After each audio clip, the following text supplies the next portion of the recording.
रूप पाहता लोचनी सुख झाले मोसादनी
याल तरी यारे लागे याल तरी यारे लागे अवघे माझ्या मागे मागे अवघे माझ्या मागे मागे अवघे माझ्या मागे अवघे माझ्या मागे मागे अवघे माझ्या आजी ती मोठवरी आजी तो मोठवरी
याद करिया रे लागे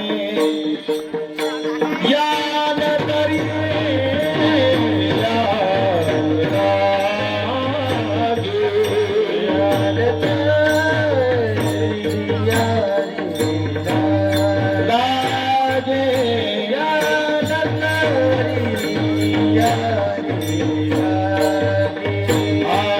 याद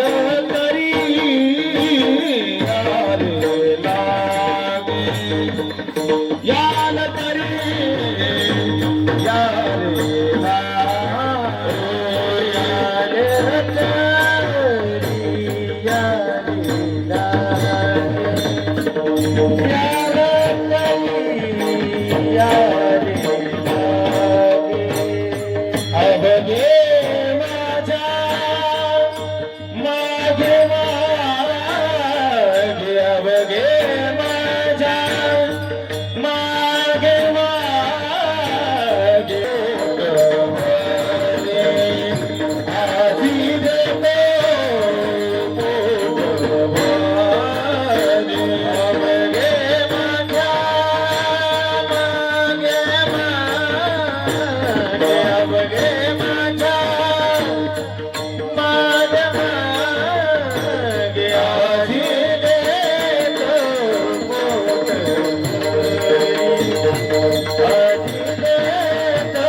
याल तरी अरे लागे अवघे माझ्या मागे मागे आज देतो पोट भरी पुरे म्हणाल तो वरी हळूहळू चाला कुणी कुणाशी न बोला आज देतो पोट भरी पुरे म्हणाल तो वरी तुका म्हणे सांडा गाडे तुका म्हणे सांडा गाडे तेने नका भरू पोटे आज देतो पोट भरी पुरे म्हणाल तो वरी पांडुरंगा करू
कायमा जीवानी मानेल संताची रंगवू चित्ताची आपुल्या जयांचे केलिया स्मरण होय सकळ विद्येचे अधिकरणतेचे वंदू श्री चरण श्री गुरूंचे ते नमस्कार मी नमो ज्ञानेश्वरा नमो ज्ञानेश्वरा नमो ज्ञानेश्वरा नमो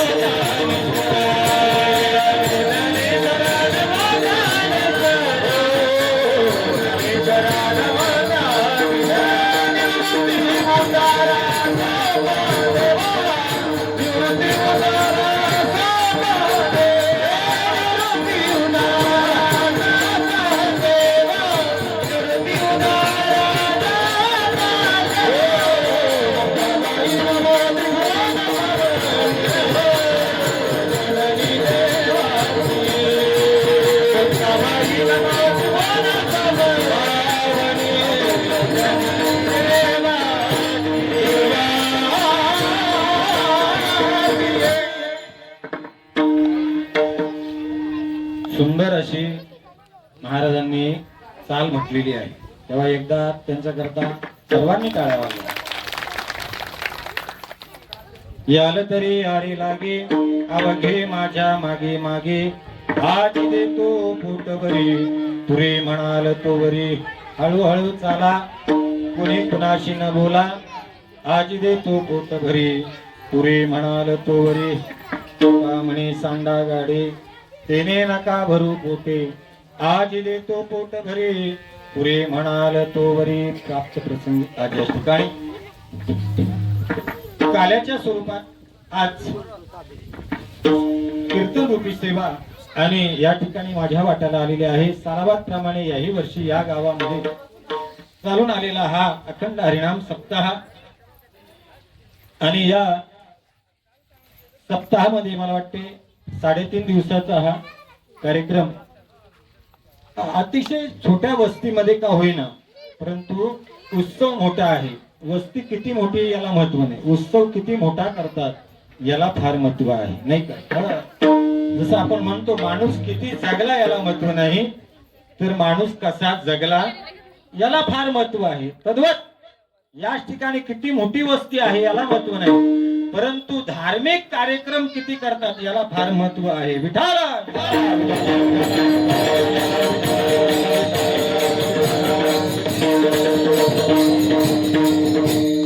म्हणून जरी छोटी वस्ती असली तरी देखील याच ठिकाणी आणि भव्य आणि दिव्य अशा पद्धतीत हा कार्यक्रम याच ठिकाणी राबवला जातो.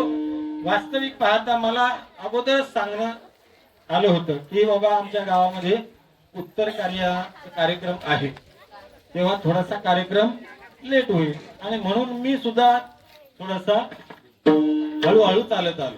आलं लक्षात. कारण हळूहळू ढाळे ढाळे आणि केतुलेनी एक वेळ पण मार्गाचे निबळे निश्चित ठाके आणि मग मार्ग शोधत शोधत शोधत आलो. कारण माझा इथे येण्याचा पहिला वेळ आहे. मी एकतरी गावामध्ये आलेलो आहे बऱ्याच वेळा परंतु इकडं ह्या साईडला यायचं म्हणजे पहिल्यांदाच आलो. तेव्हा असो याच ठिकाणी सेवेकरता निवडलेला अभंग गवळण या रूपाने काल्याच्या प्रसादाकरता किंवा काल्याच्या कीर्तनाकरता निवडलेला अभंग या ठिकाणी जगद्गुरु तुकोबारायांचा 4-3-4 चरणाचा असा अभंग तो या ठिकाणी निवडलेला आहे.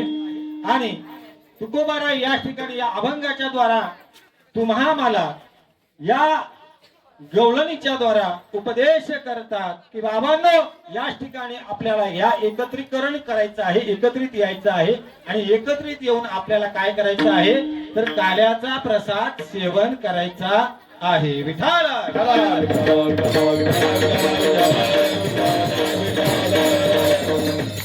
कीर्तन जरी उशिरा चालू झालं असलं तरी वेळेवरती आपण त्याला नेण्याचा प्रयत्न करणार आहोत. फक्त तुमची साथ असली की कीर्तन वेळेवरती अटवेल. तुम्ही जर लांबवलं तुम्ही जर आळसावले तर कीर्तनही आळसावल्यासारखं होईल याची गॅरंटी तुम्ही घ्यायची आहे बरं का. विठाला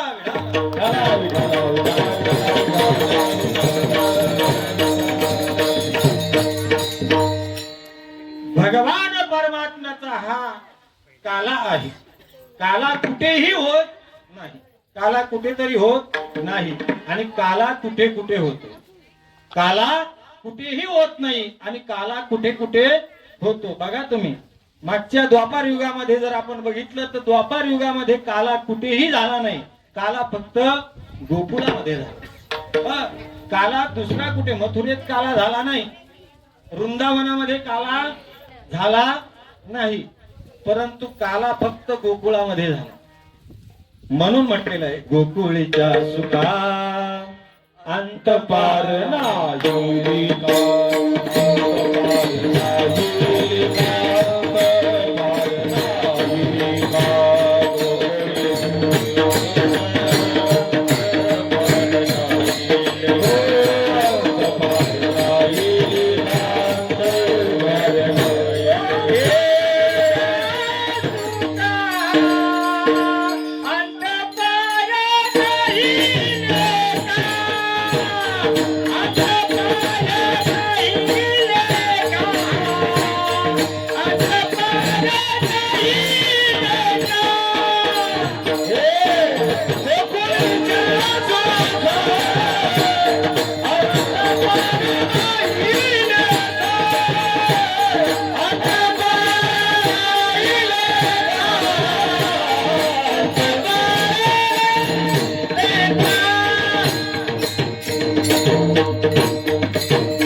सुखा अंत पार नाही लेका बाळ कृष्ण नंदा घरी आनंदल्या नर नारी. या न्यायाने गोकुळामध्ये सांगायचं तात्पर्य इतकंच आहे की गोकुळामध्ये काय होतो, काला होतो. म्हणून गोकुळीच्या सुखा त्या ठिकाणी काय, जिथं काला होतो तिथं आनंद आहे आणि जिथं काला नाही तिथं आनंद नाही. म्हणून आता हे सप्ताहाचे कार्यक्रम करायचे. आता सप्ताहाची जरी 12 कीर्तन झाली, 7 कीर्तन झाली किंवा 3 कीर्तन झाली, आलं का लक्षात, तरी देखील काल्याचं कीर्तन हे पूर्णत्वाला नेण्याचं कीर्तन. काला म्हणजे काय आहे, प्रसादी कीर्तन आहे. काला म्हणजे प्रसादी कीर्तन आहे. नवे नवे तर काल्याच्या कीर्तनामध्ये आणि कीर्तनाच्या स्वरूपामध्ये जो आपल्याला चरित्र मिळणार आहे भगवान परमात्म्याचे ते प्रसाद स्वरूप आहे. म्हणून बाकीच्या कीर्तनाला जरी आपण गेलो नाही तरी काल्याच्या कीर्तनाला जर आपण गेलो, अलग लक्षात, कीर्तन कुणाचंही असू द्या, पण त्या काल्याच्या कीर्तनाला जर आपण उपस्थित राहिलो तर निश्चित आपल्याला 7 दिवसाचा आपल्याला काय मोबदला मिळणार आहे. आलं का लक्षात. म्हणजे याचा अर्थ असा नाही का तुम्ही बाकीच्या दिवशी येऊ नका आणि फक्त काल्याच्या दिवशी या, असं नाही बरं का. काल्याच्या दिवशी यायलाच पाहिजे, परंतु यदा कदाचित सवडी आपल्याला जर नाहीच झाली पण काल्याच्या दिवशी आपण याच ठिकाणी उपस्थित राहिलं पाहिजे. काल्याचं महत्व अनन्य साधारण महत्व नाही बाबा. फार त्याची आपण गणना करू शकत नाही, इतका त्याचा अधिकार त्या काल्याचा आहे. म्हणून वैकुंठी तो ऐसे नाही कवल काही काल्याचे. काल्याचं कवल हे वैकुंठात देखील नाही. ते वैकुंठातले देव सुद्धा या काल्याची अपेक्षा करताय. वैकुंठीचे स्वर्गीचे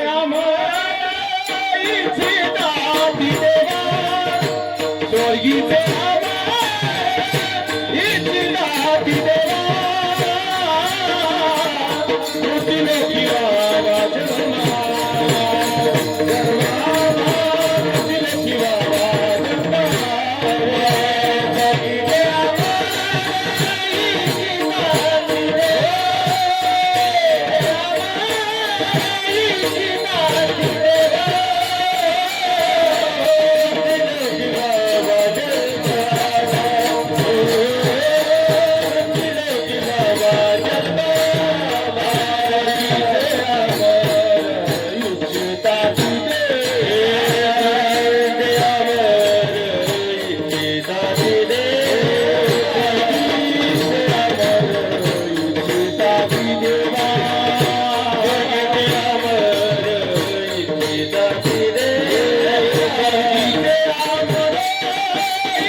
मृत्यू लोकाची इच्छा करावी का तर मृत्यू लोकामध्ये काला आहे, स्वर्गामध्ये काला नाही.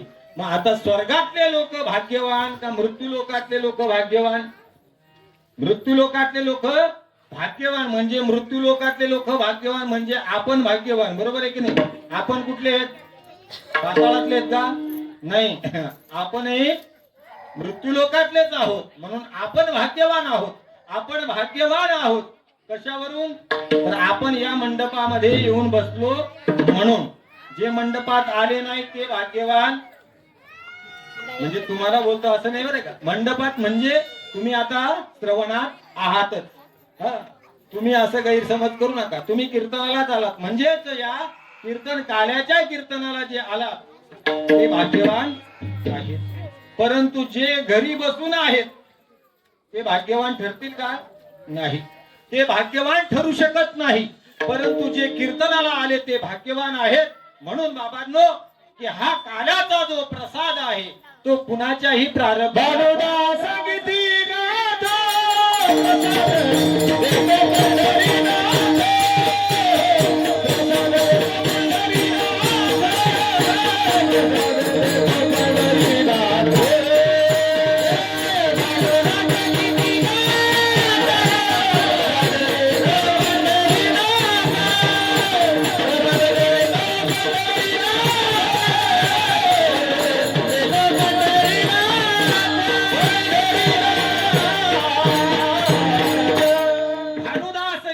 तो प्रसाद देतो पंढरीनाथ.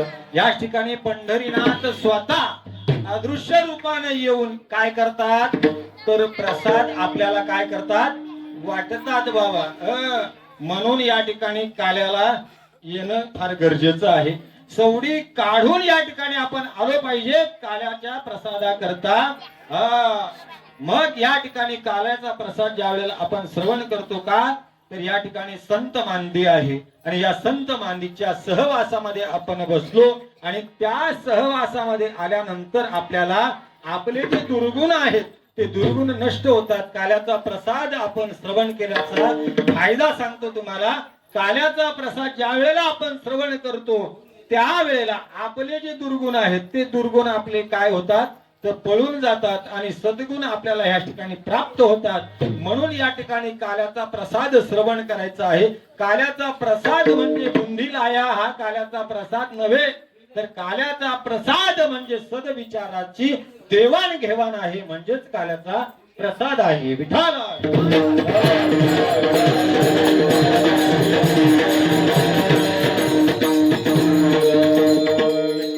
या ठिकाणी आपण सर्वजण भाग्यवान आहोत. या परिसरामध्ये जणू काही गोकुळच दिसतंय. प्रत्येकाच्या घरी गायी आणि म्हशी आहेत, बरोबर आहे का? तुमच्या या परिसरात प्रत्येकाच्या घरी गायी म्हशी आहेत. आमच्या भागात प्रत्येकाच्या घरी गायी म्हशी नाही. आलं का लक्षात? आमच्या घरी जर मिळालंच तर तुम्हाला काय कुत्रे आणि मांजरे आमच्या भागात. पण इकडं प्रत्येकाच्या घरी गायी आणि म्हशी म्हणजे याला गोकुळाची उपमा देता येऊ शकते. गोकुळामध्ये किती भगवान परमात्म्याने किती गायी वळल्या माहिती का? 9 लक्ष है की नाही? 9 लक्ष गायी भगवान परमात्मा स्वतः वळत होता. नुसत्या 9 लक्ष गायी नव्हत्या त्यांच्या, पण ज्या वडाळ गायी होत्या म्हणजे ज्या गुराख्याला ऐकत नव्हत्या अशा 9 लाख गायी होत्या. आणि बाकीच्या ज्या गायी होत्या ना ते गुराखी वळत होते, परंतु ज्या गुराख्यांना आठवत नव्हत्या गुराख्यांना त्रास द्यायचा तो भगवान स्वतः त्या गायी सांभाळायचा. किती? 9 लाख. मग आता बाकीच्या गायी किती असतील बरं? त्या 9 लाख गायी समजा जर भगवान परमात्म्याच्या जवळ होत्या तर गावामध्ये किती असतील, परिसरामध्ये किती असतील, तालुक्यामध्ये किती असतील, जिल्ह्यामध्ये किती असतील? काही गणितच करता येणार नाही. म्हणून त्याला गोकुळ म्हटलेलं आहे. आलं का लक्षात? जिथं गोमाता आहे, आमचे गुरुवर्य सांगायचे जिथं गोमाता आहे त्याला गोकुळ म्हटलं जातं. जिथं गोमातेचा वास आहे तिथं त्याला गोकुळ म्हटलेलं आहे. म्हणून आपण भाग्यवान आहोत की तुमच्या जवळ सर्वांच्या गोमाता आहे. म्हणून आपण भाग्यवान ठरले आहात आणि म्हणून या ठिकाणी भगवान परमात्म्याचा आणि दुहेरी आणि गोपाळाचा काला जो भगवान परमात्म्याने केला तोच काल्याचा आज दिवस या ठिकाणी उजाडलेला आहे आणि ती काल्याची सेवा आज माझ्या वाट्याला आलेली आहे. विठाला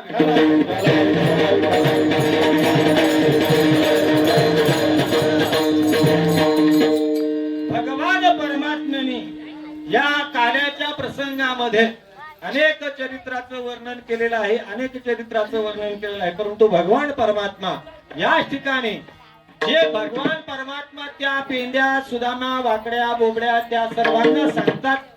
आता वास्तविक पाहता याचा आध्यात्मिक जर भाग आपण बघितला धावत्या ओघामध्ये तर धावता जर भाव आहे असा की जेणेकरून भगवान परमात्मा सांगतात की जे माझ्या पाठीमागे या. कशा करता? माझ्या पुढे चाला असं नाही सांगितलं प्रमाणामध्ये, तुम्ही माझ्या पाठीमागे या. त्याचा आध्यात्मिक भाग असा जर आपण बघितला की ज्या करता भगवान परमात्मा अट्टहासाने जर सांगतात की बाबांनो तुम्हाला माझ्या पाठीमागे यावं लागेल. माझ्या पाठीमागे आल्यानंतर तुम्हाला काय होईल? बहुत सुकृताची जोडी तोच माझ्या पाठीमागे येऊ शकतो, अन्यथा कोणीही माझ्या पाठीमागे यायला बघा एखाद्याला आपण बाळा जरी आपण बोललो का चल काल्याचं कीर्तन आहे तरी तो येऊ शकत नाही का? तर त्याच्या सुकृतात नाही. परंतु ज्याचं सुकृत बलवान आहे तो न बोलवता सुद्धा न पत्रिका देता सुद्धा काय करतो तर तो त्या ठिकाणी काल्याच्या प्रसादाला येत असो. तद्वत या ठिकाणी भगवान परमात्मा सांगतात की याल तरी या, तुम्हाला गरज असेल तर या. माझा आग्रह नाही तुम्हाला. तुम्ही या पण कशा करता? तुम्ही आलात तर तुमचा फायदा आहे, त्याच्यात माझा काही फायदा नाही. मग याला तरी या. माझ्या पाठीमागे जर आलात ना तर तुमचा फायदा आहे. तुमचा नुसता फायदा या कलियुगातच नाही तर तुम्हाला या युगातून परत तुम्ही निघून जावं. कारण हे आपल्याला सोडायचं आहे, काही करायचं आहे. मृत्यू लोक आपल्याला सोडायचं आहे. मग या मृत्यू लोकातून जेव्हा तुम्ही निघाल ना त्यावेळेला सुद्धा त्याचा तुम्हाला फायदा होणार आहे, तुम्ही माझ्या मागे आलात तर. अलग लक्षात असा दुहेरी फायदा होईल म्हणून तुम्ही माझ्या मागे या. भगवान परमात्म्याने सर्व संतांनी आपल्याला हेच सांगितलं की बाबा रे तुम्ही आमच्या पाठीमागे या. प्रत्येक ठिकाणी आपल्याला उपदेश करतात. का करतात उपदेश? भगवान परमात्म्याची जर तुम्हाला प्राप्ती व्हावा असं जर वाटत असेल तर तुम्हाला काय करावं लागेल? त्याच्या पाठीमागं लागावं लागेल किंवा त्याच्या मागे जावं लागेल. त्याच्या पाठीमागे आपण गेलो तर मग मात्र आपल्याला काय होईल? आपल्याला जी अपेक्षा आहे त्या अपेक्षेच्या पेक्षा जास्त आपल्याला मिळाल्याशिवाय राहणार नाही. म्हणून बघा आता जे उपाशी असतात, ज्याला भूक आहे, तो कुणाजवळ तरी काहीतरी अपेक्षा करत असतो, बरोबर आहे की नाही? आता आपल्याला बाकीच्या सर्व त्रुटी काही आपल्याला पोट भरून आपल्याला मिळालेला आहे नाही का? घरामध्ये सर्व सुखसोयी आहेत, बाकीच्या सर्व आपल्याला सुखसोयी जरी असल्या तरी देखील आपण समाधानी आहोत का? समाधानी नाही. जो देखे सो दुखिया बाबा. इथं सुखिया कोई नाही. राजा दुखिया प्रजा दुखिया, सुखिया कोई नाही. या ठिकाणी कोणी सुखी नाही. मग आपल्याला दुःख कशाचं आहे? आपल्याला दुःख कशाचं आहे? आपण आता काल्याचा प्रसाद श्रवण केल्यानंतर आपण सुखी होऊ का? काल्याचा प्रसाद आपण श्रवण केल्यानंतर सुखी होऊ, निश्चित सुखी होऊ.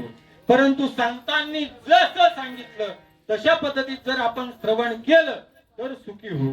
तो काल्याचा प्रसाद त्या पद्धतीत आपण जर श्रवण केला तरच आपण त्या पद्धतीत सुखी झाल्याशिवाय राहणार नाही. तुम्हाला अनेक प्रमाणावरून सांगेल. गेले आधी दयानिधी संत, दयानिधी संत, दयानिधी संत,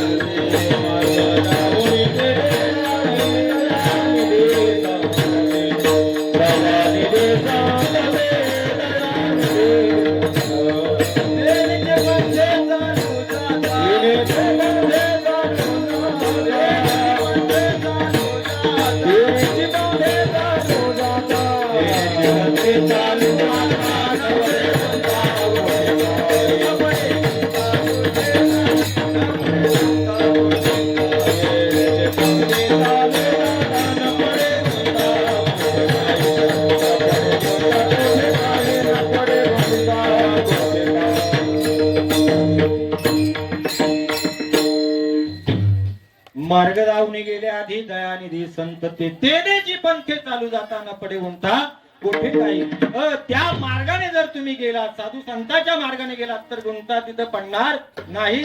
योग्य त्या ठिकाणी आपण पोहोचल्याशिवाय राहणार नाही. म्हणून अट्टहासाने या ठिकाणी तुकोबाराय अभंगाच्या प्रथम चरणामध्ये सांगतात जर तुम्हाला यायचंच आहे ना, तुम्हाला जर यायचंच आहे ना तर काय करा, या ठिकाणी मग आपण काय करा, माझ्या मागे मागे या. कुठेतरी येऊ नका, कुठेतरी जाऊ नका, माझ्या मागे मागे या. माझ्या मागे मागे आल्यानंतर काय होईल, माझ्या मागे मागे आल्यानंतर काय होईल, अरे बाबांनो तुमची जी इच्छा आहे, तुमची जी इच्छा आहे ना ती इच्छा काय होईल, तृप्त होईल. आजी देतो मी तुम्हाला पाहिजे तितकं देईल, तुमच्या अपेक्षेच्या पलीकडे देईल. पण तुम्ही माझ्या मागे आला पाहिजे. तुम्ही माझ्या मागे ज्या वेळेला याल ना त्यावेळेला मी तुम्हाला पाहिजे तितकं देईल. विठाला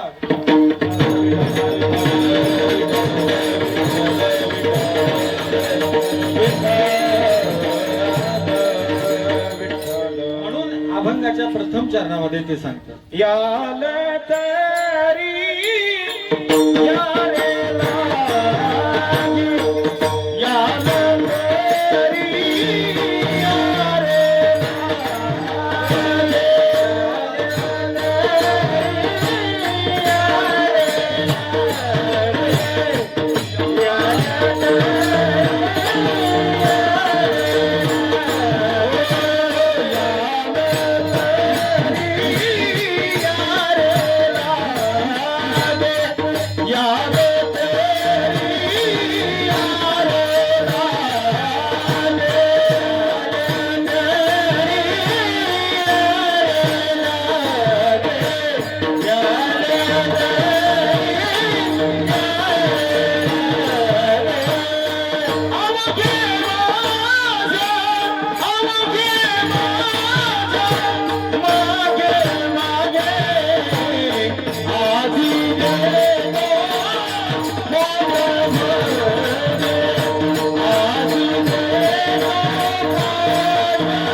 मागे.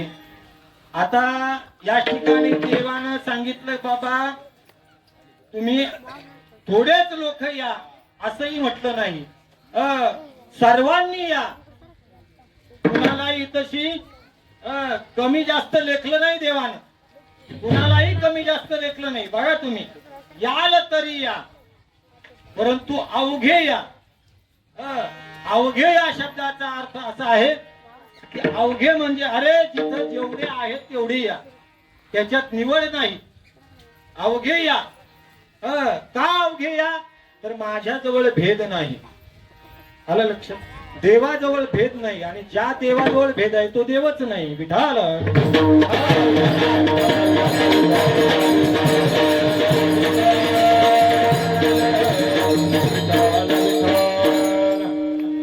भेद रहित आहे तो भगवान परमात्मा आहे.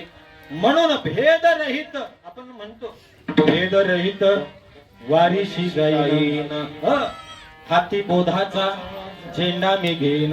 मग भेद रहित, ज्या वेळेला आपण भेद रहित भगवान परमात्मा आहे, मग आपणही भेद रहित होऊन त्या ठिकाणी जाऊ ना, त्यावेळेला आपल्याला ज्या अपेक्षा आहेत त्यांची तृप्ती झाल्याशिवाय राहणार नाही. म्हणून याल तरी यारे लागे. आता याचा भावार्थ आपण अशा पद्धतीत बघला, पण चरित्रार्थ त्याचा असा आहे की जेणेकरून भगवान परमात्म्यानं त्या गोपाळाकडे बघितलं आणि गोपाळांना बघितलं आणि गोपाळांना विचारलं, का रे गोपाळांनो, आज इतके बारीक तुम्ही तोंड का करून उपाशी आहात, काही खाल्लं की नाही सकाळपासून. त्यावेळेला त्या गोपाळाने भगवान परमात्म्याला सांगितलं की नाही बाबा, अरे काही खाल्लं नाही असं नाही, खाल्लंय, परंतु आमच्या मनाची तृप्ती झालेली नाही. आता सगळे आपण रोज जेवतो की नाही? रोज घरी आपण जेवतो. आज जरी सप्ताह नसता, काला नसता, तरी आपण दुपारी जेवलोच असतो की नाही? परंतु काल्याचा प्रसाद हा विशेष आहे, म्हणून आपण या ठिकाणी आलो की नाही. म्हणजे काल्याची आशे आणि देव जळी झाले, देवांना सुद्धा अपेक्षा काल्याची आहे, म्हणून आपल्याला सुद्धा काल्याची अपेक्षेने आपण या ठिकाणी आलेलो आहोत. काल्याची आपल्याला काय आतुरता आहे, आणि आतुरता असल्यामुळे आपण या ठिकाणी आलेलो आहोत की जेणेकरून काल्याची आपल्याला भूक आहे, आणि त्या काल्याची भूक आपल्याला आहे. भगवान परमात्मा आपल्याला माहिती आहे की प्रसाद देणार. त्यावेळेला गोपालांना त्या ठिकाणी वाटलेलं आहे की आज आपली अपेक्षा बाकीचं कोणीही पूर्ण करू शकत नाही, तर भगवान परमात्मा आपली अपेक्षा पूर्ण करणारे गोपाल कृष्ण आपली अपेक्षा पूर्ण करणार आहे. म्हणून गोपाल कृष्णाकडे आणि कोण सवंगडी अपेक्षा करतात की बाबा रे, आमची अपेक्षा आहे, आम्हाला पोट भरून पाहिजे आहे, आम्हाला बाकीचं काही नको, परंतु आम्हाला जे देशील ना, आम्हाला जे देशील ना, ते आम्हाला बाकीचं काही नको, बाकीचं आम्हाला सर्व मिळालेलं आहे. पण जे द्वैत सांडून आहे, माझा शब्द कळाला तुम्हाला? जे द्वैत सांडून आहे ते आम्हाला पाहिजे. आता द्वैत सांडून काय आहे? संसारामध्ये सगळं द्वैत भरलेलं आहे. दह्यामध्ये आणि दुधामध्ये काही द्वैत आहे का? दही कसं आहे? पवित्र आहे. दूध कसं आहे? पवित्र आहे. बघा तुम्ही, त्या गोपाळांनी बाकीचं काहीच मागितलं नाही भगवान परमात्म्याकडे, काहीच मागितलं नाही. आता पुष्कळ काही मागण्यासारखं होतं, परंतु भगवान परमात्म्याकडे गोपाळांनी काहीच मागितलं नाही. दही आणि दूधच का मागितलं? लोणीच का मागितलं? तर लोण्यामध्ये, दह्यामध्ये आणि दुधामध्ये बाकीचं काही मिश्रण नाही. बाकीचे जेवढे जेवढे पदार्थ बनलेले आहेत एका वस्तूपासून बनलेले नाही. बघा तुम्ही सगळे पदार्थ बघा. आता तुम्ही बुंदी खाता की नाही? आता बुंदी एका डाळीपासून बनली का? एका डाळीपासून बुंदी बनत नाही. पुरणपोळी एका वस्तूपासून बनत नाही, बरोबर आहे? कुठलीच वस्तू एका वस्तूपासून बनत नाही. पण मला सांगा तुम्ही, दही कशापासून बनालं? दुधापासून बनालं की नाही? दूध कशापासून बनालं? भगवान परमात्म्याची देण आहे. दूध कशापासून? कोणी केली बाळा? दुधाची उत्पत्ती. मग मला सांगा, याच्यामध्ये काही द्वैत नाही. मला हे त्याच्यातला भाव सांगायचा आहे. तर दह्या दुधामध्ये काही द्वैत नाही, आणि म्हणून भगवान परमात्म्याच्याकडे मागणी मागितली गोपाळांनी. ती कशाची मागितली? फक्त दह्याची आणि दुधाची. बाकीचं पुष्कळ काही त्यांना मागता येत होतं, परंतु त्यांनी काहीच मागितलं नाही. फक्त आम्हाला काय दे? दही आणि दूध दे, बाकीचं आम्हाला काहीच नको. विठाला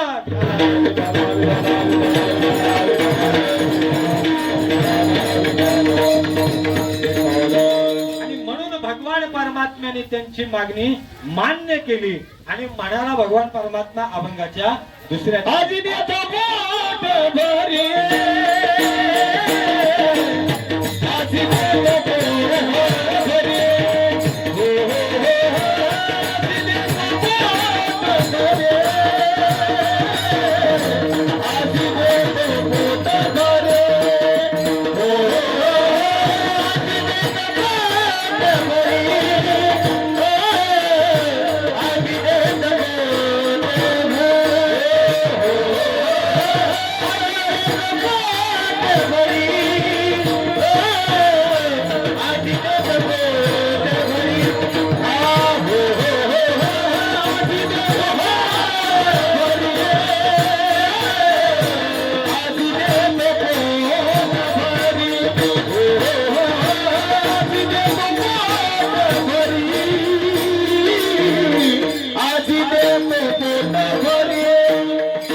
आजी देतो पोट भरी पुरे म्हणाल तो भरी. भगवान परमात्मा आज देणार आहे आणि पोट भरून देणार आहे. फुकट मिळणार असलं का गर्दी आपण तिथं गर्दी करतो की नाही. फुकट मिळायचं असतं तिथं आपण काय करतो भरपूर गर्दी करतो आणि जिथं विकत असेल तिथं गर्दी नसते. पण फुकट असते तिथं गर्दी असते नाही का. परंतु बघा जिथं फुकट असते तिथं गर्दी असते. परंतु भगवान परमात्म्याचं उलट आहे. भगवान परमात्मा सांगतो तुम्ही हीच चुकी करता. तुम्हाला माझ्याकडे यायचं आहे, मी तुम्हाला देणार आहे, परंतु या ठिकाणी घाई करून चालत नाही. इथं घाई चालत नाही. तुका म्हणे येथे नाही चालत तातडी आणि प्राप्त काळ घडी आल्याली. इथं घाई करून चालत नाही. इथं घाई जर केली तर त्याची लाही झाल्याशिवाय राहत नाही. आज माळकरी झाला ना उद्या लगेच प्रवचन, लगेच परवा कीर्तन नाही. ही आता ही मुलं 4-4 वर्ष आळंदीमध्ये काढतात आहे की इथं घासावं लागतं. घासल्याशिवाय जमणार नाही.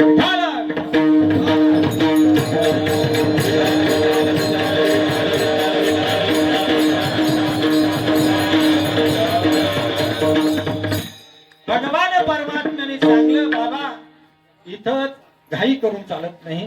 घाई का करू नये तर या ठिकाणी जो घाई करतो बघा तुम्ही, जो धावतोय त्याला दम लागतो. जो इकडे तिकडे बघून चालतोय तो कुठेतरी पडतोय. परंतु शांत चित्त ठेवून जो पावलं टाकतोय तो निश्चित त्या ठिकाणापर्यंत सुखरूप पोहोचतो. हे साधं उदाहरण आहे. मी साध्या सोप्या भाषेत तुम्हाला सांगतो. हे साधं उदाहरण. परंतु ज्या वेळेला भगवान परमात्म्याच्या प्राप्तीकरता आपल्याला लागायचं आहे, त्याच्या भक्तीला आपल्याला लागायचं आहे, त्यावेळेला पायरी पायरीनं आपण वर चढलं पाहिजे. आपण डायरेक्ट वरच्या पायरीवरती उडी मारून चालत नाही. इथं पायरी पायरीनं चढलं पाहिजे. पायरी पायरीनं जो चढतोय ना तो निश्चित त्या ठिकाणापर्यंत पोहोचतोय. नवे नवे भगवान परमात्म्याला तोच आवडतो. का तर तो प्रत्येक पायरीवरती आपल्या परीक्षा देत देत पुढे आलेला असतो. जो पैसे देऊन पास झालेला असतो तो कुठेतरी फजिती पावतो. बरोबर आहे की नाही. जो कॉफ्या करून तो कुठेतरी त्याची फजिती झाल्याशिवाय राहत नाही. परंतु जो पावलानं जो पुढे येतोय तो मात्र निश्चित त्या ठिकाणापर्यंत भगवान परमात्म्याच्या प्राप्तीची याला आस आहे. तो पावलं पावलं टाकून आणि त्या ठिकाणी भगवान परमात्म्यापर्यंत जात असतो. भगवान परमात्म्यापर्यंत गेल्यानंतर मग भगवान परमात्मा अभंगाच्या तृतीय चरणामध्ये हळू हळू चला, हळू हळू चला, हळू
त्याच्यात एक आध्यात्मिक भाग असा आहे, हळूहळू चाला, कोणी कोणाशी न बोला.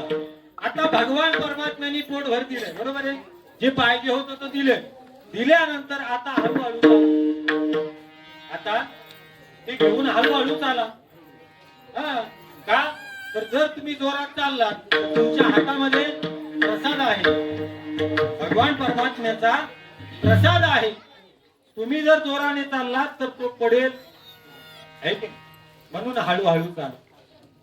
भगवान परमात्म्याने तुम्हाला काय आयुष्य रूपी प्रसाद दिला. काय केला? आयुष्य रूपी प्रसाद दिला, बुद्धिरूपी प्रसाद दिला. मग तो बुद्धिरूपी प्रसाद, आयुष्य रूपी प्रसाद तुम्ही आता हळूहळू वापर केला पाहिजे. तिथं धावून चालणार नाही, तो सांडेल कुठेतरी, याची खबरदारी तुम्ही घेतली पाहिजे. म्हणून हळूहळू चाला. पुढे सांगतात कोणी कोणाशी न बोला. आता तुमच्या हातात प्रसाद आहे. आता असं बघा तुम्ही, मी तुम्हाला उद्देशून बोलतो असं नाही, परंतु आपण जर 100 रुपये दान केले एखाद्या संस्थेला आपण 100 रुपये दान केले तर आपण 10 लोकांना सांगतो. 100 रुपयाचं दान आपण 10 लोकांना सांगतो. किंवा आपण केलेलं दान आपण माईक वरती पुकारायला सांगतो. आता इथं काय सांगितलं? हळूहळू चाला, पण कुणी कोणाशी न बोला. आता याचा मतीचा अर्थ असा आहे, जे तुमच्या हातात आहे, जे तुम्हाला दिलेलं आहे, आता हे कुणाजवळ बोलू नका.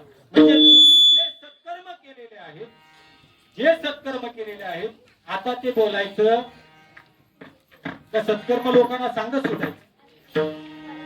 तुमचं काय म्हणणं? जे तुम्ही सत्कर्म केले ते लोकांना सांगत सुटायचं का?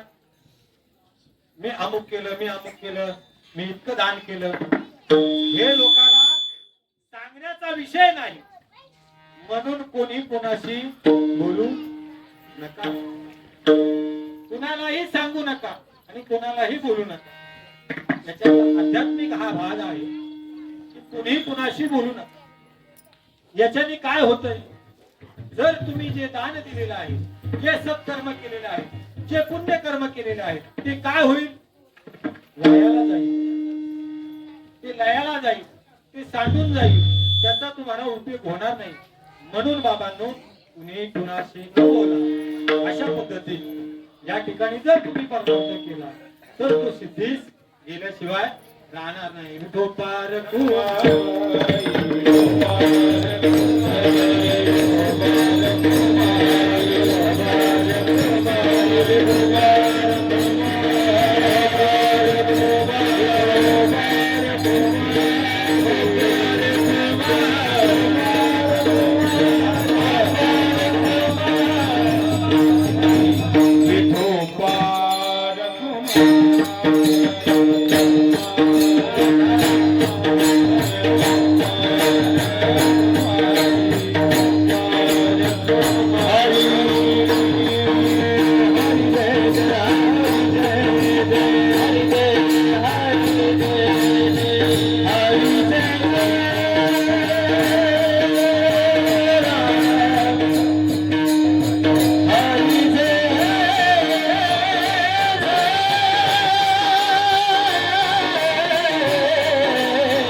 अवघे माझ्या मागे मागे आज देतो पोट भरी पुरे म्हणाल तोरी. हळूहळू चाला कुणी कुणाची न बोला आज देतो पोट भरी पुरे म्हणाल तोरी. या ठिकाणी धावत्या ओघात का होईना वेळेच्या अभावी धावत्या ओघात मी तुम्हाला या अभंगाचा यथामती यथावकाश आणि भावार्थ सांगण्याचा प्रयत्न केला. म्हणून कारण काल्याच्या कीर्तनामध्ये अध्यात्म जास्त सांगण्यापेक्षा काल्याचं कीर्तन हे फक्त भगवान परमात्म्याचं चरित्र ऐकण्या चरित्र देवोच्चारावे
भगवान परमात्मा गोकुळामध्ये अवतीर्ण झाल्यानंतर गोकुळामध्ये काय झाला? आनंद झाला. आणि भगवान गोकुळी जन्मला आणि कंसाची त्याला का पसू शकत. भगवान परमात्मा गोकुळामध्ये अवतीर्ण झाल्यानंतर आनंद आनंद त्या ठिकाणी झालेला आहे. नंद बाबाला आनंद झाला, त्या ठिकाणी सर्व गोपाळांना आनंद झालेला आहे की आम्हाला आता कोणतरी सवंगडी मिळालेला आहे. आणि या न्यायाने भगवान परमात्मा त्या ठिकाणी रांगू लागलेले. रांगत रंगी चोरी कलोनी धावणी धरती गवळणी यशोदे साजनी. आणि कृष्ण आळवा आळवा परतोनी माती दावा कृष्ण आळवा आळवा.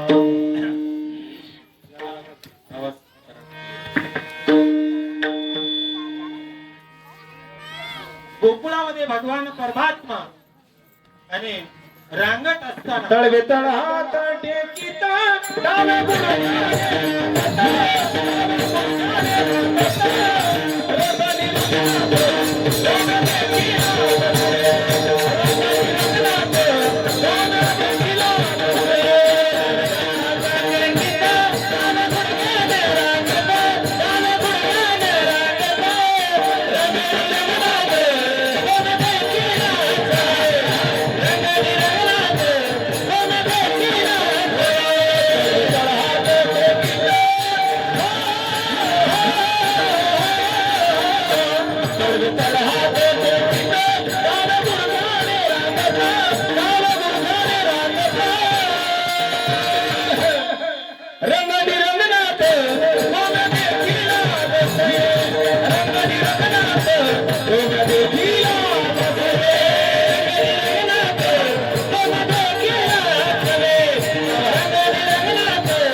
भगवान परमात्मा रंगत रंगणी चोरी तलोनी धावून धरती गवळणी यशोदे साजनी. कृष्ण आळवा आळवा परतोनी माती दावा कृष्ण आळवा. भगवान परमात्म्याने अनेक खोड्या गोकुळामध्ये केले म्हणून या ठिकाणी चरित्र ते उच्चारावे देवे केले गोकुळ. गोकुळामधलं काल्याच्या कीर्तनामध्ये चरित्र उच्चारायचं असतंय, मथुरेतलं नाही, वृंदावनातलं नाही, गोकुळामधलंच का. तो गोकुळामध्ये निर्मल चरित्र केलं, पवित्र चरित्र केलं गोकुळामध्ये. आणि बाकीच्या ठिकाणी चरित्र केलं परंतु ते युद्धाचं केलं असेल, कटाक्षाचं चरित्र केलं असेल, परंतु आणि गोकुळामध्ये मात्र काय केलेलं आहे, अतिशय पवित्र असे ते चरित्र भगवान परमात्म्याचं आहे.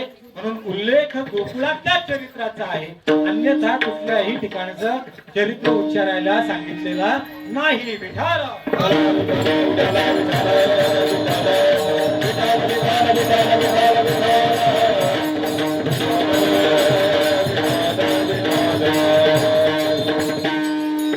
भगवान परमात्मा त्या गोकुळामध्ये वाढत असताना, लहानाचा मोठा होत असताना त्या ठिकाणी अनेक गवळणींना भगवान परमात्मा अतिशय प्रिय होता.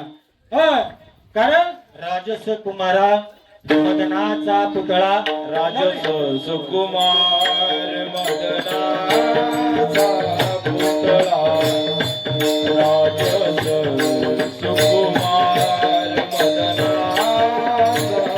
पुतळा,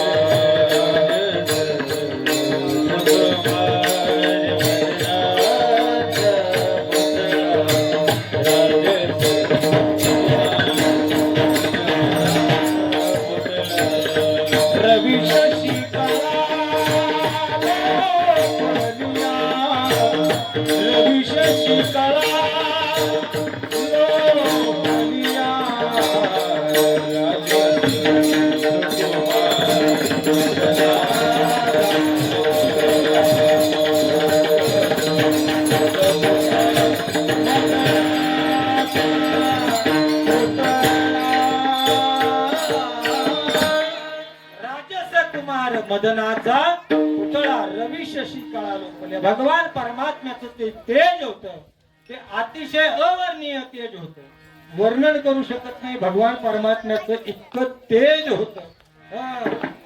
आणि त्या भगवान परमात्म्याला कुणीही उचलून घ्यायचं, कुणीही कडेवर घ्यायचं.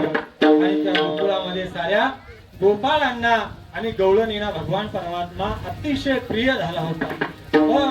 प्रत्येकाच्या घरी भगवान परमात्मा आणि खेळण्याकरता जायचा, बागडण्याकरता जायचा. प्रत्येक गवळणीला तो हवासा वाटायचा, प्रत्येक गोपाळाला तो हवासा वाटायचा. असा सर्वांना तो प्रिय असलेला भगवान परमात्मा. आणि मग तो भगवान परमात्मा जसा रांगू लागला तसा भगवान परमात्मा मात्र काही गप्प बसत नाही. भगवान परमात्म्याने ठरवलं की आपण काही गप्प बसण्याकरता आलो नाही.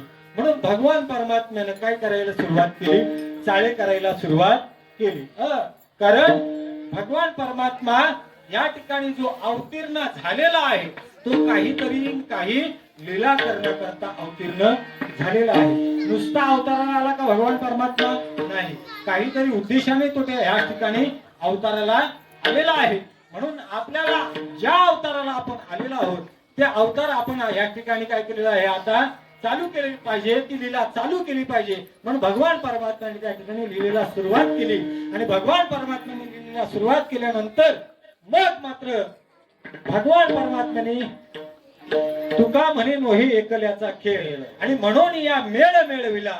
आणि त्याच ठिकाणी भगवान परमात्म्याने विचार केला की आता आपल्याला लीला करायची आहे, परंतु हा एकट्याचा खेळ नाही.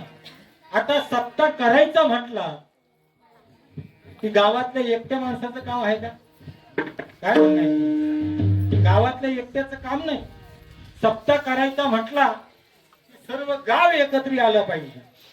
मग त्या सत्याचा आनंद द्विगुणित होतो. देवानं विचार केला की आता आपल्याला लीला करायची आहे, परंतु एकट्याचं काम नाही. म्हणून सवंगडी गोळा केली आणि भगवान परमात्म्याने टीम तयार केली.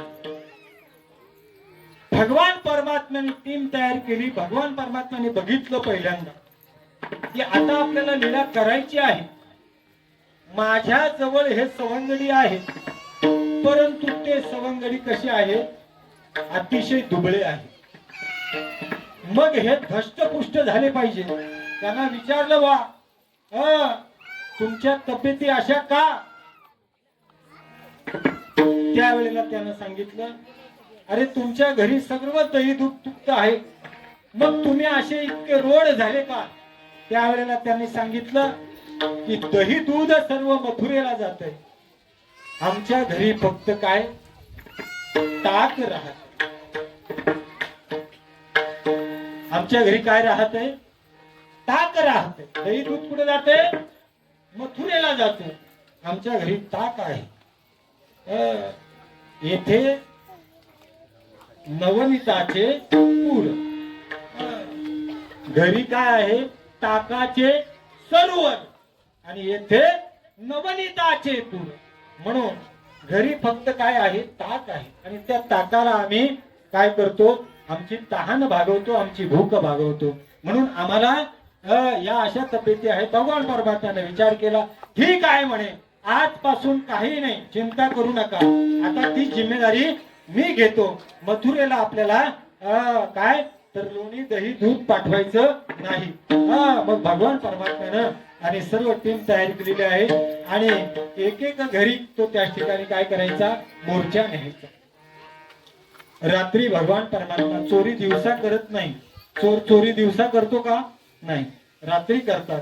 भगवान परमात्म्याने सांगितलं, गड्यांनो एक बघा, तुम्ही जरी दिवसा आपल्या काम धंद्यामध्ये असाल तरी रात्री मात्र चोरी करण्याकरता माझ्या बरोबर या. तुम्हाला दही दूध तूप खायचं आहे ना, मग माझ्या बरोबर या, तुम्हाला सर्व काही मिळेल.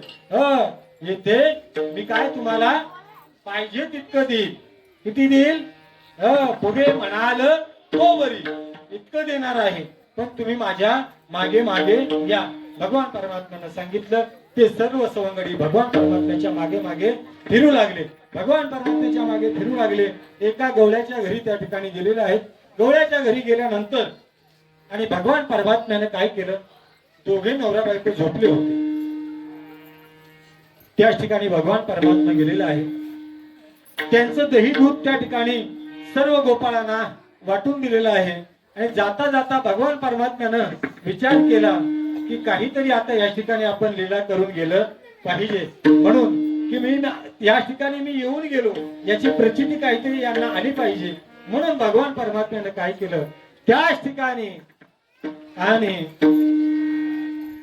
त्या गवळ्याची आणि त्या गवळणीची काय केली, दाढी, गवळ्याची दाढी आणि गवळणीची वेणी दोघांची गाठ मारली आणि भगवान परमात्मा त्या ठिकाणी निघून गेलेले आहे.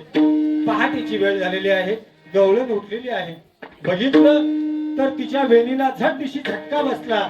म्हणे काय प्रकार झाला हो. ती त्या गवळ्याला म्हणायला लागली, अहो तुम्हाला काही समजते का, आता ही मस्करीची वेळ नाही, पहाट झालेली आहे आणि दही दूध आपलं काय तर गायींच्या धारा काढायची वेळ झालेली आहे.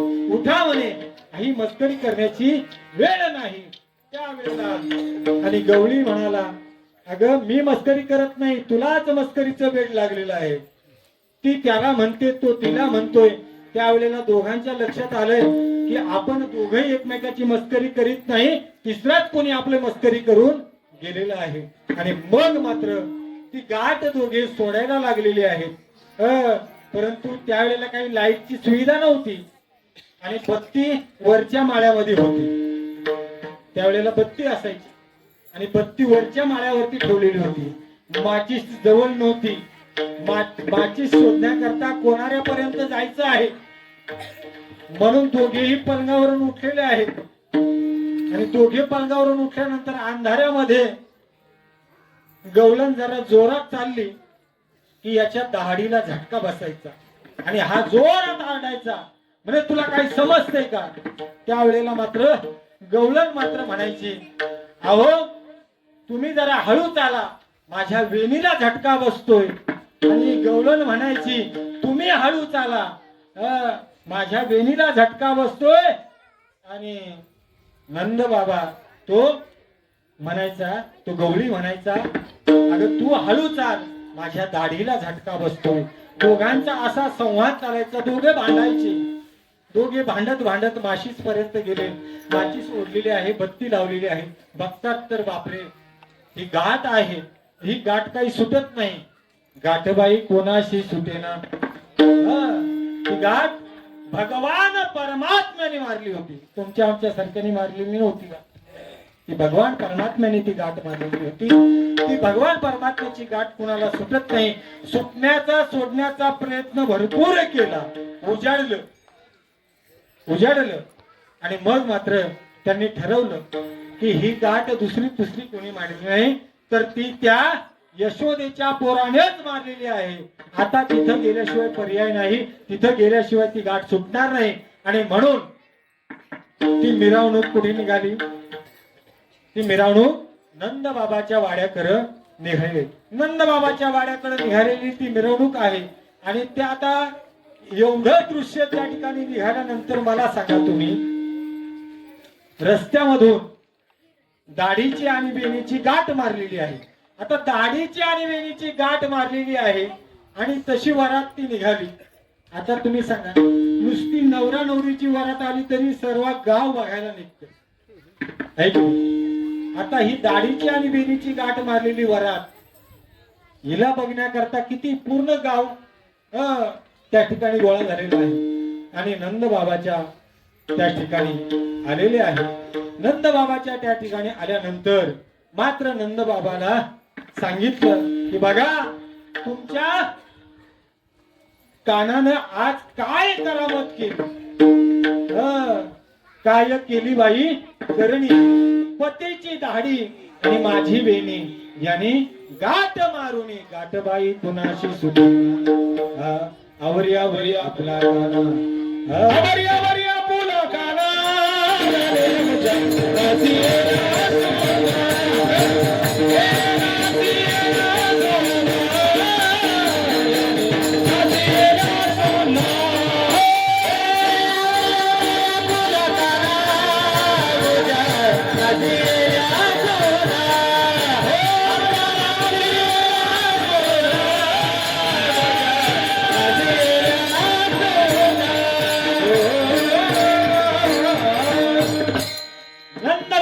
घरी अशा अनेक तक्रारी त्या ठिकाणी आलेल्या आहेत. आवरी आवरी आपला काना, साऱ्या गावानं नंद बाबाला तक्रारी द्याव्या, यशोदेला तक्रारी द्याव्या. काय कर तर ह्या कानाला काहीतरी सांग. किती खोड्या कुणाच्या ना कुणाच्या गावामध्ये हा काय करत असतो, खोड्या करतच असतो. याला काही दुसरा धंदाच नाही. हा खोड्या केल्याशिवाय गप्प राहतच नाही. एक कधी त्याच बेळ्यामध्ये एक म्हातारी होती. अगं म्हणे तुला जमलं नाही, यानं माझ्या घरी येऊन बघलं पाहिजे. मी तर याला काय करील, उकळालाच बांधून ठेवील. याला मी सोडणार नाही. तू तरी त्याला सोडलं, यानं फक्त माझ्या घरी आलं पाहिजे. नंद कृष्णाने सांगितलं, पेंद्या या आजीबाईचा नंबर लिहून घे. आज मात्र या आजीबाईच्या घरी आपल्याला गेल्याशिवाय राहणार नाही. आजी तुमच्याकडे बोट दाखवतो म्हणजे तुम्ही नाही बरं का. ती त्या कुठली आजी होती, ती गोकुळातली आजी होती. ती एकदऱ्याची आजी नव्हती. नाहीतर आजी समजेल की मागासपासून महाराज माझ्याकडेच बोट दाखवतो म्हणजे मी काय कृष्णाला कधी बोलले. भगवान परमात्म्यानं सांगितलं की ठीक आहे, आजीबाईचा नंबर लिहून घ्या. आजीबाईचा नंबर लिहून घेतला. रात्रीची वेळ झालेली आहे. सर्व सवंगड्यांना गोळा केलेला आहे. भगवान परमात्मा त्या ठिकाणी आजीबाईच्या घराजवळ गेलेला आहे. आजीबाईच्या घराजवळ गेल्यानंतर भगवान परमात्म्यानं त्या ठिकाणी बघितलं तर म्हातारा बाबा, आजीबाईनं सांगितलं मी त्याला दम देऊन आलेला आहे. म्हातारा बाबाला सांगितलं, बघा तुम्हाला आज सांगून ठेवते, मी त्या ठिकाणी नंद बाबाच्या घरी गेले होते. यशोदेच्या पोराला धाक देऊन आलेले आहे. आज त्यानं विचार केला असेल, नंबर आपल्या घराचा लिहून घेतलेला आहे, तो आज निश्चित आपल्या घरी येईल. मग काय करा, तुम्ही दारामध्ये थांबा आणि मी आतल्या ओढ्यामध्ये थांबते. मठाजवळ जे दह्या दुधाचे माठ आहे तिथं मी रक्षण करते, तुम्ही दारामध्ये रक्षण करा. दोघं त्या ठिकाणी बसलेला आहे. बघता बघता दोघांना डोलका लागला. भगवान परमात्मा त्या ठिकाणी आलेला आहे. भगवान परमात्मा अदृश्य रूपाने आतमध्ये गेला आणि त्या ठिकाणी दह्या दुधाचा सर्व काय केला, नाश केला. सर्व दही दूध खाऊन टाकलेला आहे. भगवान परमात्मा बाहेर आला. एक घडा भरून आलेला आहे. आतमध्ये म्हातारी झोपली होती. तिच्या तोंडाला दही लावलं आणि लोण्याचा गोळा बाहेर घेऊन आला. लोण्याचा गोळा बाहेर घेऊन आला आणि कोणाला लावला, म्हाताऱ्या बाबाला लावला. त्याच्या तोंडाला लावलं आणि बाबा निघून गेला. निघून गेल्यानंतर पहाट झाली. सर्व गोपाळ बाहेर फिरू लागले. आवाज दिला नंद बाबांनी, का हो उठत नाही का, आज धारा काढायच्या नाही का. त्यावेळेला याला जाग आली आणि मग हा धारा काढायला गेला. यांनी कृष्णानं जाता जाता काय केलं होतं, दारामध्ये गायी बांधल्या होत्या. दारामध्ये गायी बांधल्या होत्या. गावातली गाढवं आणली. गायी सोडून दिल्याने गाढवं तिथं बांधली आणि निघून गेला बाबा. बाबा निघून गेल्यानंतर यानं रोजच्या सारखं आणि काय ती धारा काढायला बादली घेतली. आपल्या इथे काय म्हणतात, बादलीच म्हणतात ना. तो जुना शब्द मला आठवत नव्हता. आलं का लक्षात? म्हणजे आमच्याकडे बादलीच म्हणतात. सध्या आम्ही बादलीमध्येच धारा काढतो. आलं का लक्षात? परंतु त्याला खरं नाव काय आहे, चरवी आहे की नाही. चरवी, बरोबर की नाही. दूध काढण्याची ती चरवी असते आणि त्या चरवीमध्ये धारा काढण्याकरता ती घेतली हातामध्ये घेतल्यानंतर त्या ठिकाणी गेलेला आहे. परंतु तिला म्हातारीला आवाज दिलं, म्हणे चरवी आण. पाणी भरून तिच्यामध्ये का सर धुण्याकरता लागतात पाणी, बरोबर आहे की नाही. धारा काढण्याकरता पाणी लागते. म्हातारीला आवाज दिला. म्हातारी पाणी घेऊन आलेली आहे. पाणी घेऊन आल्यानंतर चरवीमध्ये पाणी ओतते आणि म्हातारीचं लक्ष म्हाताऱ्याच्या तोंडाकडे गेलं. म्हणे का हो, काही शोभते का तुम्हाला.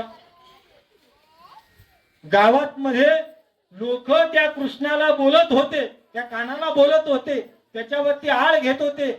आतापर्यंत मी तेही मान्य करत होते, पण आज मी प्रत्यक्षात तुमच्या तोंडाला लोणी पाहिलं. चोर पकडला म्हणे, घरातलाच चोर होता. आणि आळ मात्र त्या नंद बाबावरच्या पोरावरती येत होता. पण चोर आमच्या घरातलाच होता. त्यावेळेला या बाबानं म्हातारीच्या तोंडाकडे बघितलं आणि तिच्याही तोंडाला काय दिसलं? दयाचा हात लावलेला दिसला. म्हणे माझ्याकडे बोट दाखवू नको, माझ्यावरती आळ घेऊ नको, आतमध्ये तूही काय कारभार करत होती हे तुझं तोंड सांगते. मग त्यावेळेला तिच्याही तोंडाकडे ती हात लावून बघते. अरे बापरे, माझ्याही तोंडाला लागले. म्हणे देवा शपथ घेऊन सांगते मी खाल्लंच नाही. तोही म्हणतो तुला मीही शपथ घेऊन सांगतो मीही खाल्लं नाही. मग खाल्लं कोणी? चल जाऊन बघू म्हणे डेऱ्याकडे. दोघही डेऱ्याकडे गेले. डेऱ्याकडे जाऊन बघतात तर डेरे सर्व मोकळे केलेले आहे. म्हणे जाऊ द्या, आज पराक्रम यानं केलेला आहे, असू द्या, जाऊ द्या, झालं ते झालं. पण आता धारा तर काढू. म्हणून धारा काढण्याकरता अंगणामध्ये आलेला आहे. अंगणामध्ये धारा काढण्याकरता जसा तो बसला, धारा काढण्याकरता जसा बसला, पाणी जसं उडवलं, पाणी जसं सरावरती उडवलेलं आहे तसं फाट तशी लाट बसली. लाट जशी बसली सर्वी एक बाजूला आणि हा एक बाजूला. परत उठलेला आहे. उठला आणि बघतो म्हणजे आज काहीतरी ही गाय चारा कमी झाला असेल म्हणून आज दूध द्यायचं नाकारते. म्हणून सर्वी घेतली आणि दुसऱ्या गायीकडे बसला. आता तिथेही गाय नव्हती. तिथेही तोच प्रकार, सर्व गायींच्या जवळ तोच प्रकार झाला. पण बाबा काही वरती बघना, गाय आहे गाढव आहे. म्हणून ही त्या ठिकाणी अशी फदेची झाली आणि सर्व त्या ठिकाणी गेलेले आहेत. मग हा प्रकार भगवान परमात्म्याने अनेक ठिकाणी अशी तक्रारी केल्या आणि तक्रारी करत करत सारा गाव वैतागला भगवान परमात्म्याला.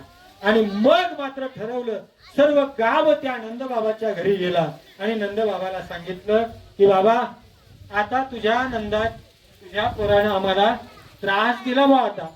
आता आम्हाला काय करावं हे सुचत नाही. आता आम्ही निघून जातो. आता आम्ही निघून जातो. कुठं? हे गावच सोडून जातो. आता आम्हाला हे सण होत नाही. आम्हाला हे सहनच होत नाही. आता किती आम्ही सहन करायचं. बस आम्ही आता गोकुळ सोडून चाल. आता एवढी मोठी तक्रार दिली. मला सांगा, लोक जर गाव सोडून गेले तर त्या राजाला, त्या नंदबाबा त्या गावचा पाटील होता. प्रजा जर नसली तर पाटलाला काही किंमत आहे का? मला सांगा, गावची लोक नसली तर सरपंचाला काही किंमत आहे का? आहे की नाही? मग त्या ठिकाणी नंदबाबांना विचार केला, यशोदेने विचार केला, आता काही करत नाही बा. म्हणून तिनं ताकीद दिली, कृष्णा बस कर आजपासून. कृष्ण तुला मी ताकीद करते, घरी कोणाच्या जाऊ नको. कारण तुला मी ताकीद करते, घरी कोणाच्या जाऊ नको.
करते. बस झालं हे, आता आता माझ्याच्याने सण होत नाही. आणि मग यशोदेनं सांगितलं आता जाई राणा, उद्या जाई राणा सभे खेळोनी गोधना सभे खेळोनी गोधना सभे खेळोनी गोधना उद्या जाई राणा सभे खेळोनी गोधना सभे खेळोनी गोधना सभे खेळोनी गोधना हरी उद्या जाई राणा सभे खेळोनी गोधना उद्या जाई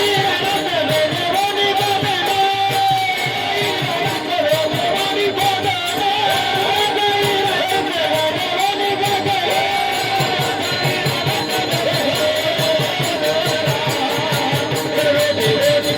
गोधना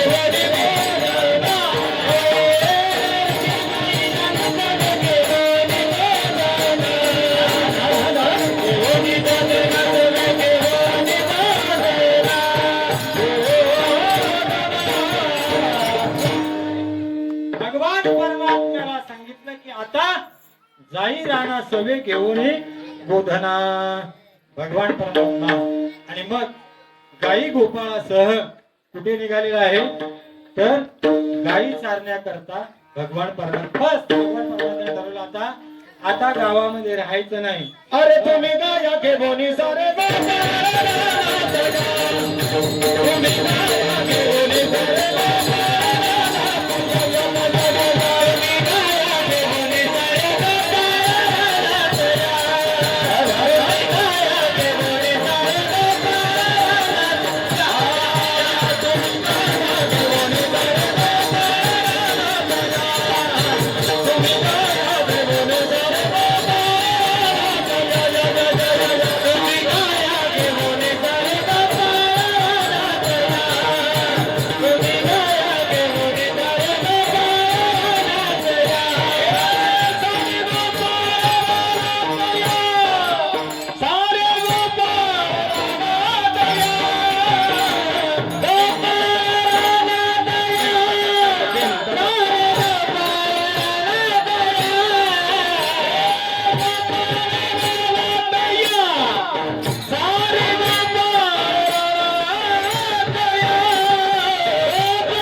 भगवान परमात्म्याने गाया घेऊन आणि मग रानामध्ये गेलेला आहे. भगवान परमात्मा रानामध्ये गेल्यानंतर त्याच ठिकाणी भगवान परमात्म्याने नुसत्या गायात चारल्या असतलं भाग नाही तर गोपाळांना त्या ठिकाणी आता लहान अवस्थेमध्ये असताना गाई गोपाळ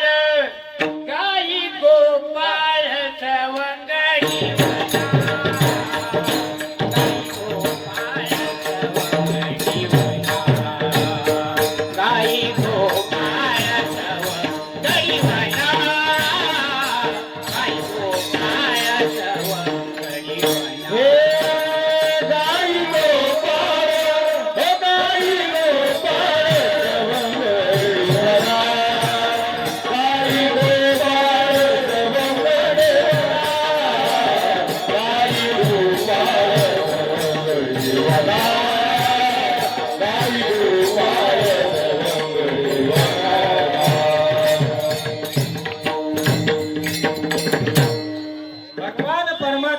ठिकाणी गायी चारत असताना गप बसला नाही. भगवान परमात्म्याने सवंगडी त्या ठिकाणी एकत्रित आणले आणि त्याने सांगितलं आता नुसत्या गायींचं काम करतात परंतु आपली काहीतरी करमणूक झाली पाहिजे नाही का. म्हणून त्या ठिकाणी भगवान परमात्म्याने आणि खेळ मांडला. खेळ मांडला लगोरी खेळ मांडला लगोरी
त्यांनी अशा पद्धतीचा खेळ मांडला. खेळ नाना परीचा मांडला, विटी दांडू लगोरी अशा पद्धतीत त्या ठिकाणी भगवान परमात्मा खेळ खेळत असताना खांदी भार पोटी भूक काय खेळायाचे सुख सर्व गवळ्याने तक्रार केली त्या गोपाळांनी की भगवान परमात्मा आता मात्र काही आम्हाला खेळ खेळूशी वाटत नाही. आता भुका लागल्या, आमच्या पोटाकडे काही पाहतो की नाही. 12 वाजून गेले, वाजले ना, 12:30 वाजले. आता आमच्या पोटाकडे पहा. प्रसाद आम्हाला डोळ्याला दिसतोय पण खाऊ शकत नाही जोपर्यंत तुम्ही फोडत नाही आणि तोपर्यंत आम्ही तेव्हा मग मात्र भगवान परमात्म्याने ठरवलं ठीक आहे, आता सर्वांनी एकत्रित आपण जेवढ्या आपल्या शिदोऱ्या आहेत त्या शिदोऱ्या एकत्रित आणा आणि एकत्रित आणल्यानंतर आपण त्याचा काला करू. एकत्रित शिदोऱ्या आणणे आणि त्याचा काला करणे हा एक वेगळा भाग आहे, भावार्थ वेगळा आहे. आता आपल्याला तिकडे जायचं नाही, वेळ आपली संपुष्टात आलेली आहे आणि येऊन गेलेली आहे. आलं का लक्षात? तेव्हा त्याच ठिकाणी भगवान परमात्म्याने त्याच ठिकाणी सर्व गोपाळांच्या शिजोऱ्याचा काळा केला आणि तोच काळा म्हणजे आजचा काय काल्याचा प्रसाद.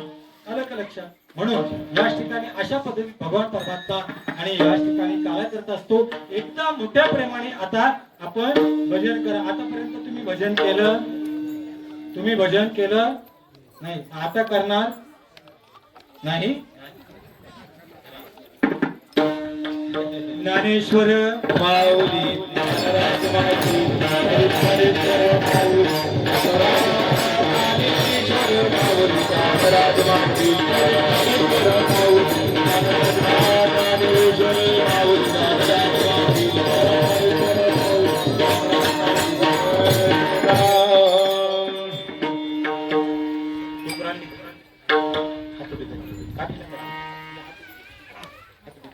अभंग सिंगला तुरी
चंद्रभागे स्नान तुका मागे पंढरीचा वारकरी वारी तुकोमध्ये हरी. व्हावी तयांकुळा माझ्या सकळ हरिचारा कोणी काळी संत मंडळी सुखी असो अहंकाराचा वारा न लागो राजा नामा मने दया सावे कल्याण जामुखी दान पांडुरंग मागणी ते दूध प्रति आहे देशील तरी पाहे पांडुरंग या संतांशी हरी मदत दे आणि दे काय मागते तुका म्हणे आता उदार तोही मदत ठेवी पायी संतांची या संतांची निलवी हेची मदत दे आणि तुझे काही नवा ज्ञानदेव तुका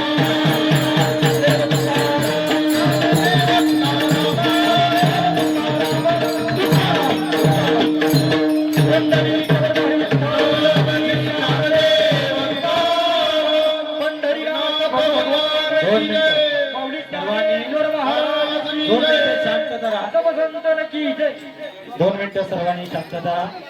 या ठिकाणी ज्या महाराजांनी आमचे लालू महाराज त्यांनी या ठिकाणी मला निमंत्रण दिलं त्यांचं मी मनपूर्वक आभार मानतो. या सप्ताह कमिटीचं मनपूर्वक आभार मानतो. असंच हा सप्ताह